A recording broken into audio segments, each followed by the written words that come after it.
ఇంకొక విషయం చెప్తాను. ఉపవాస ప్రార్థన చేసినా కొన్ని ప్రార్థనలకి జవాబులు రావు. ఎందుకు? అవి దేవుని చిత్తం కాకపోతే, దేవుని చిత్తానికి వ్యతిరేకమైన వాటి కోసం ఉపవాసం ఉండి ప్రార్థన చేస్తే ప్రభుని అప్లికేషన్ తీసుకెళ్ళి ఇసిరి అవతలేస్తాడు పక్కన.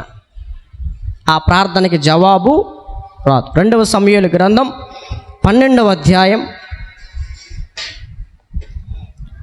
2 సమూయేలు గ్రంథం 12వ అధ్యాయం 21వ వచనం. అతని సేవకులు బిడ్డ జీవముతో ఉండగా ఉపవాసం ఉండి దాని కొరకు ఏడ్చుచుంటివి కానీ అది మరణమైనప్పుడు లేచి భోజనము చేసితివి. నీవిలాగు చేయుట ఏమని దావీదును అడుగగా అతడు, బిడ్డ ప్రాణంతో ఉన్నప్పుడు దేవుడు నా యందు కనికరించి వానిని బతికించునేమో అనుకొని నేను ఉపవాసం ఉండి ఏడ్చుచుంటిని. ఇప్పుడు చనిపోయాను గనుక అది నేనెందుకు ఉపవాసము ఉండాలి.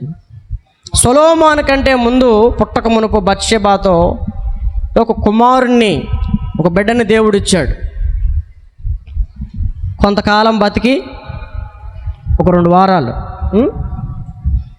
కొన్ని దినాలు బతికి బిడ్డ చనిపోయాడు. చనిపోక మునుపు వ్యాధిగ్రస్తుడుగా ఉండగా దావీదు ఉపవాసం ఉండి, దావీదుకి అలవాటు కదా చక్కగా ఉపవాసం ఉండి ప్రార్థన చేయటం దావీదుకి అలవాటు.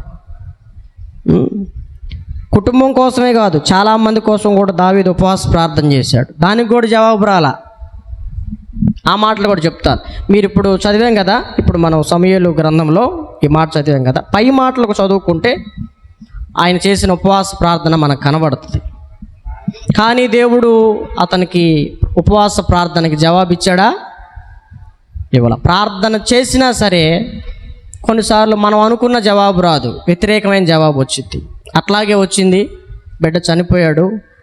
మరి దేవుడు తీసేసుకున్నాడు, నా ప్రార్థన అంగీకారంగా లేదు కాబట్టి నేను ఉపవాస ప్రార్థన ముగించేస్తున్నాను.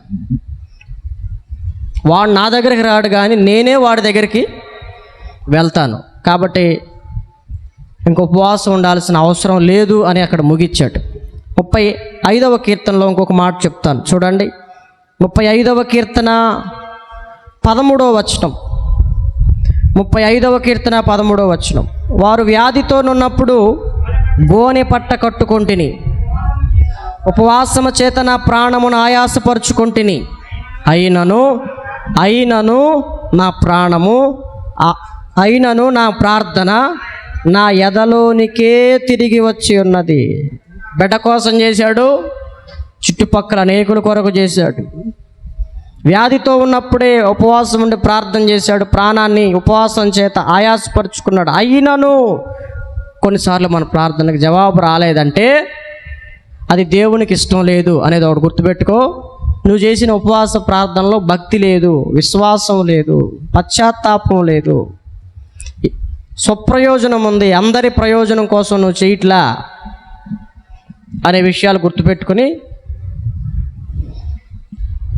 భక్తి కలిగి ఉపవాసం ఉండి దేవునితో సహవాసం చేసి ప్రార్థన చేయటం, ఇలాంటి మెలకువలన్నీ తెలుసుకుని ప్రార్థన చేస్తే దేవుడు అసాధ్యమైన వాటిని దేవుడు తప్పకుండా సాధ్యం చేస్తాడు. తప్పకుండా ఈ ఉపవాస దినాన్ని మీరు ప్రకటించుకోవాలి, దేవాలయంలో కూడుకోవాలి, జనాలందరినీ సమకూర్చుకోవాలి. ఎప్పుడు పొద్దుగూకులు ఒంటరిగా చేసుకోవటం కాదు, సంఘాన్ని పిలుచుకోండి, మందిరంలో కూడుకోండి, ఇంట్లో కూడుకోండి, రక్త సంబంధాన్ని పిలుచుకోండి.